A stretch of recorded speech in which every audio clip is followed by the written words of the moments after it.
Welcome to Sword and Shield, the official podcast of the 960th Cyberspace Wing. Join us for insight, knowledge, mentorship, and some fun as we discuss relevant topics in and around our wing.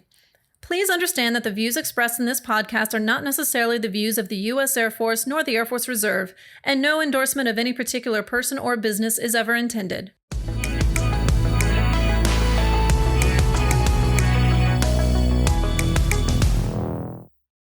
Welcome to the Sword and Shield podcast, episode 2. It's June 25th, 2020. Today's topic is going to be enlisted promotions. I'm Colonel Rick Erredge, 960th Cyber Wing Vice Commander. With me today, I have Chief Howard, and we're going to talk about enlisted promotions. And we're really excited to be able to talk to this. We get a lot of questions. Sometimes it can be confusing, and Chief's here to try to help us walk through what it looks like. Awesome, sir. Thank you for giving me an opportunity to be here today. This is Chief Howard. I'm the acting command chief and the 960th Cyber Operations Group superintendent. We kind of wanted to break down some questions, sir. Did you have a couple questions that we want to walk through, or do you want me to go ahead and just step through the airman tier? I think we'll try. I'll try to ask some questions, and based on some feedback we received from the Happy or Not survey over the last UTA, there was a number of themes that emerged from our feedback and our comments. We won't talk about specific comments, but I will talk about some themes, and I think they fit nicely into kind of a question answer session interview. We'll try this method for this edition. And so some of the themes that we're going to talk to today are, and some of it is based on probably some facts and experiences some of our airmen have and the differences of coming off regular Air Force units. There's some confusion there. So we're going to try to separate that for folks and help you understand where you can get that information and talk to some of those perceptions people have too about politics. Right. And about who's actually making the decisions. And it is much different than even the Guard and regular Air Force. Sure. I can break down some of those differences for sure, especially when we talk about the airman tier. Okay, excellent. Well, let's get started. I think, the first thing maybe to address is what would you tell a young airman who's joining the Air Force Reserve, maybe for the first time or maybe coming from one of the other components, about what our promotion system looks like overall? Okay, definitely. So obviously we follow AFI 362502, and then the reserve specific is Chapter 8. The biggest difference for a reservist versus a traditional regular Air Force member in the airman tiers specifically is it seems automatic, right? It's in the system. Those promotions happen almost instantaneously because of the way the system's built. Within the reserves, we have the same requirements and the same timelines. The only difference is that it requires some pushing of paperwork internally to our process. So the unit still has to push for the promotion. The documentation has to be routed through the FSS. And then that actually then drives the promotion versus RegAF, where it's already set in the system itself and then produces a projection and allows the airman to know. So going from E1 to E2, so going from Airman Basic to Airman, you're looking at 6 months time and grade as an E1, and time and grade begins with the members entering of initial active duty time, right? So when you go to BMT. Then going into E2 to E3 or Airman to Airman First Class, again 6 months time and grade as an E2, and time and grade begins when the member enters again initial active duty time. Then Senior Airman, we have a little bit of a change up in some of those requirements, not just time, but there's a 3 skill level in a primary Air Force Specialty Code, or PAFSC, which means that we've finished tech school, we started up our upgrade training, we may have completed some CDCs. You also need 1 year of satisfactory service. So if for some reason you didn't participate or you have a bad year, that's a problem problem there. That's actually a piece that I'd like to highlight real quick, is that at any rank, for any promotion, you would have a problem if you had an unexcused absence within the last 12 months. That's another thing within the reserves, right? Additionally, kind of going back into the promotion to senior airman, we talked about the skill level, the 1 year satisfactory service, but also 8 months time and grade as an E3 before being promoted. Again, all starting with those times and grades with your initial active duty time, sir. Excellent. So what's a supervisor's role for an airman promotion? Supervisor's role is going to be very engaged, right? They should be breaking down what those timelines are with the airmen. The supervisor should be setting some expectations as well. Just because there's a time and grade requirement doesn't mean that once you meet that time and grade, it's necessarily the right time for you.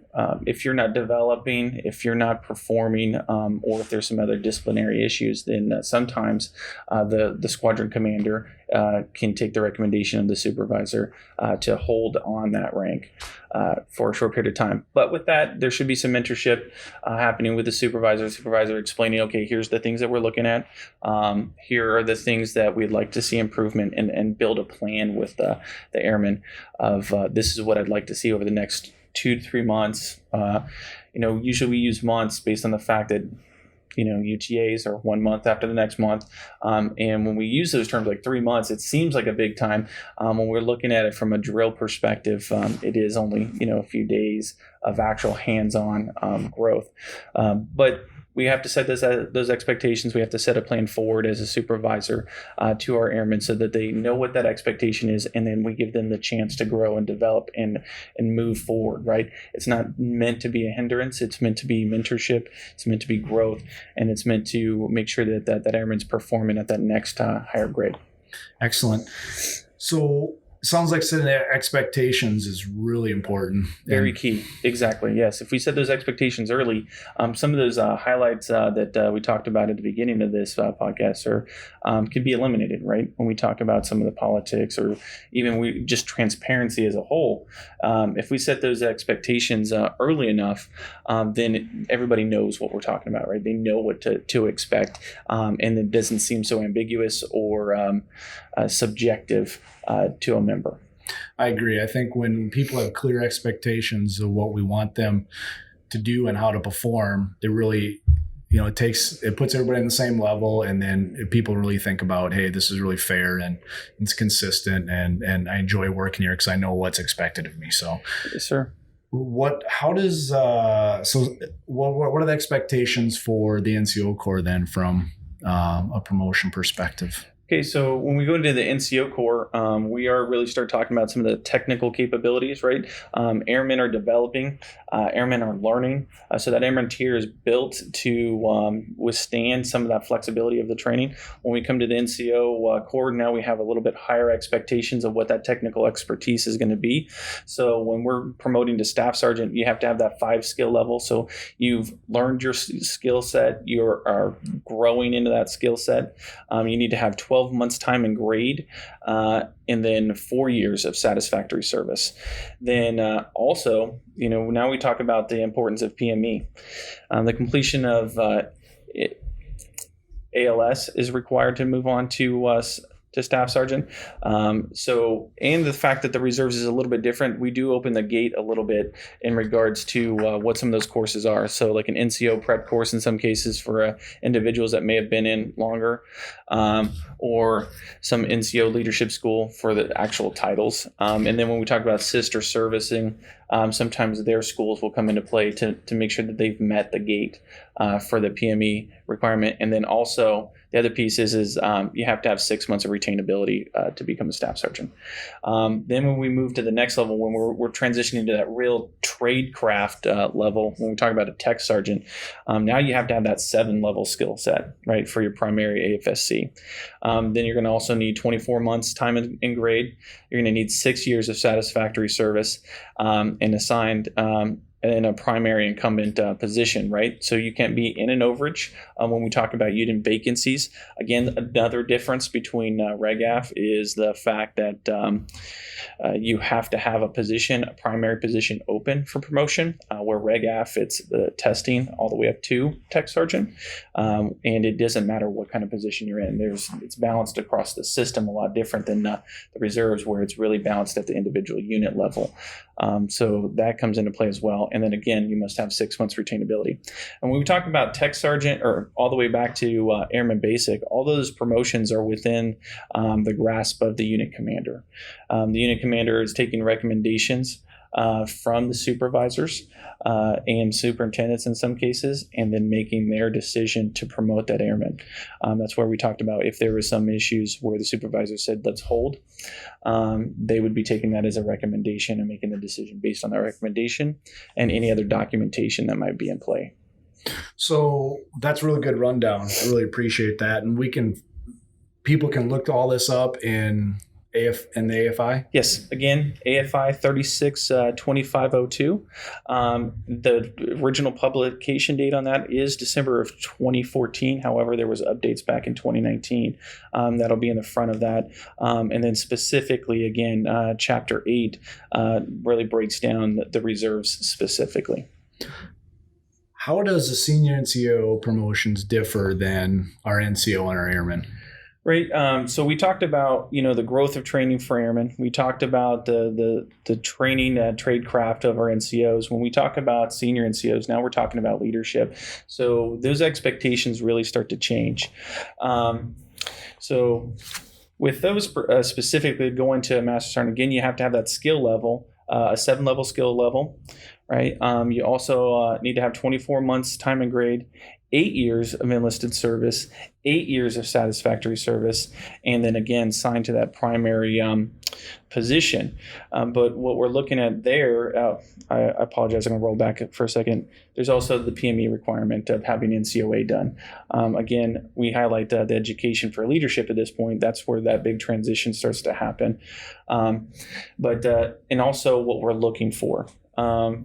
We are also asking for a reserve service commitment for our Master Sergeants. So now that we're entrusting you into a leadership role, we want to make sure that that investment is, held within the reserves for roughly 2 years in most cases. But with that recommendation, you're looking at, in some cases, some units will actually do a lot more development, specific development, and then be looking for those leadership traits. Again, even up to Master Sergeant, that's inside the individual unit control. When we talk about Senior Master Sergeant above, that's where things really start to change. That change requires actually wing commander approval for promotion to those 2 ranks. Senior Master Sergeant, you're looking for a 7 or 9 level. More often than not, we're looking towards that 9 level, especially if we're talking about a significant leadership role inside of a unit or elsewhere. Then with 24 months time and grade, we're looking at 11 years of satisfactory service, 10 years of at least enlisted service. And then we're also asking for that CCAF, right? We're asking for that degree that the Air Force has provided available to you, or another accredited college degree. Again, we're showing some expanded capability. We're showing a commitment to the whole airman concept, and then again assigned to a primary position. Again, we're looking for senior NCOA at this time, so that time as a Master Sergeant, the expectation is that that senior NCOA is completed, whether it's through in-person in-residence courses or through the virtual process now, or distance learning through testing. And then again, we're looking at 2 years of retainability after this and that reserve service commitment.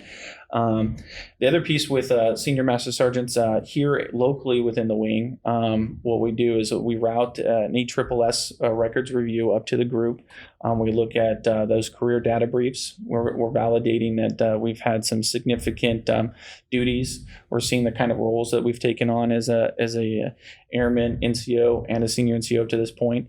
The group superintendent at that point will actually do an interview just to see where you're at. ask you some questions, get some philosophies about your leadership capabilities, and make some concurrences on the ESSS before it goes to the wing. And then for leadership roles, if we're talking about a senior master sergeant that is going to be a superintendent, it's an interview panel. This interview panel consists of the command chief, the group superintendent of the group that you reside in. We use the other group superintendent as an uninterested party, and the owning commander of that position. At that point, when we're vetting that out, we expect to have multiple candidates. So the actual documentation is cut down. We remove any information of where they're currently assigned, what their race is, what their religion is, what their gender or sex is. All of that's removed, so it's a complete blind package. That package is then looked at and then racked and stacked based on the credits of the record itself. The top 3 to 5, depending on how many candidates actually get selected, will then be put into the interview process for the commanders to make their selection with the recommendations of the rest of the board members. That cycle usually takes about a half-hour interview process, multiple questions, and we're looking into some of those answers. I'll get to that after I talk about the chief process. Chief process is very similar. Again, we're looking at that 9-level skill set, 24 months time and grade, 10 years minimum of enlisted service. Again, we're looking for that CCAF or another accredited college degree, 14 years of satisfactory service, and then, of course, being assigned to a chief slot. And prior to assuming the grade, there's you have to meet the needs of the chief orientation course, the COC, prior to actually pinning on. And then again, we're looking at that 2 years of retainability, reserve service commitment. The difference here between senior and chief is that the command chief is the primary signatory for the recommendation prior to going to the wing commander for recommendation for promotion. So that's the bulk of it. And then opening it back up to you for questions, sir. Sure, that's great. Thanks for laying that out. That's we kind of ran through that really fast, and all this is referenced again in the AFI, so people can go do that. And I think maybe some of the concerns folks have are,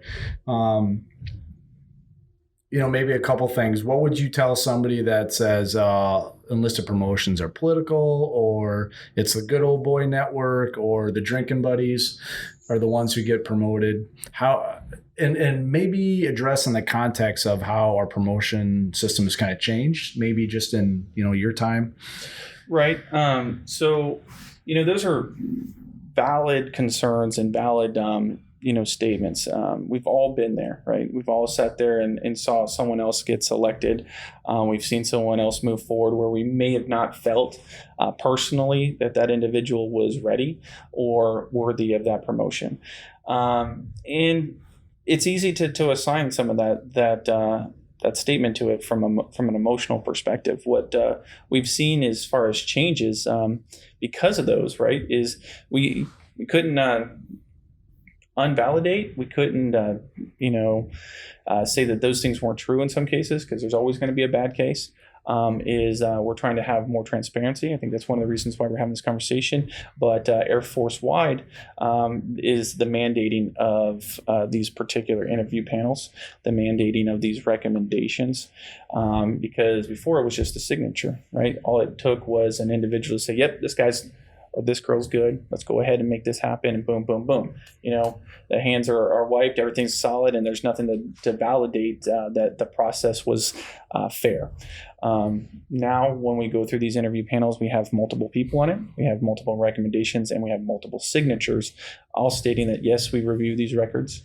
Yes, that we took the time to interview this individual, and then be able to produce a product and a justification up to AFRC when these selections are made, saying that this was done and this is why this particular member was hired. Additionally, for anybody that does apply for some of these jobs, we have to respond with why why individuals were not selected as well.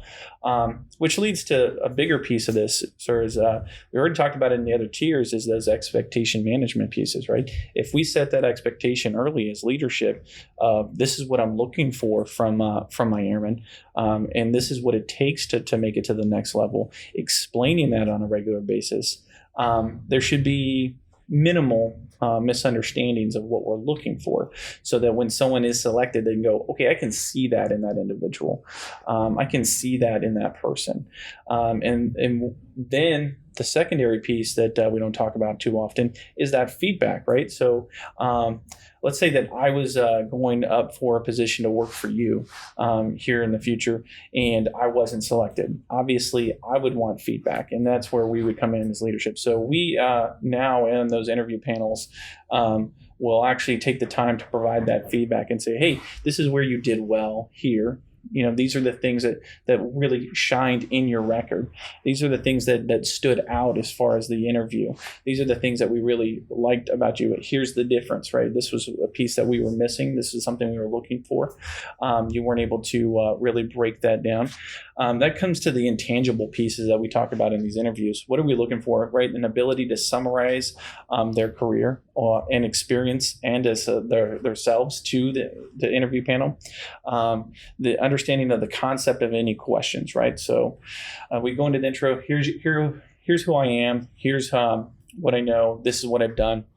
Then we ask specific questions to understand like a concept in leadership, a concept in management, and a concept of the Air Force in general. Are you able to take that question, break that question down, understand that concept, and then apply it in a couple of ways?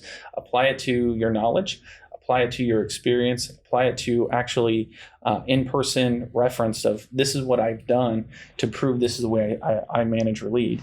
And this is how I would do it in the future, right? That way the interview panel understands that you know what we're talking about. You're able to break down what we're asking and then also apply it in a way that we can recognize that you are knowledgeable in that skill set. And then the closeout piece of that is the ability to highlight any key points that you may have wanted to make or of the concepts that were asked, as well as the ability to adjust or make corrections to your original answer and ask questions of the interview panel. If you're engaged and know what the mission is, or you've taken the time to look up what that mission is and then ask specific questions about that position when it comes to the unit, how does this work? What are some of these expectations? Then it shows that you were engaged enough as well that you want that position. But throughout, what we're looking for as well, each one of these questions is that military bearing, the ability to relate the questions to yourself, to the unit, outside organizations. How are you looking at this from the unit to the group, to the wing? So as a senior NCO, specifically when we're talking about seniors and chiefs, are individuals that are moving away from that tactical level thought process and up into the strategic and organizational levels, right? And then how are they are they relatable? Are we able to talk? Are you able to articulate yourself and get your point across? Doesn't mean that we're not going to have stumbles. I mean, even on this podcast, right? I'm stumbling on myself on a regular basis. It's how do I maintain my composure? How do I recover? And then how am I able to relate that particular answer to the question?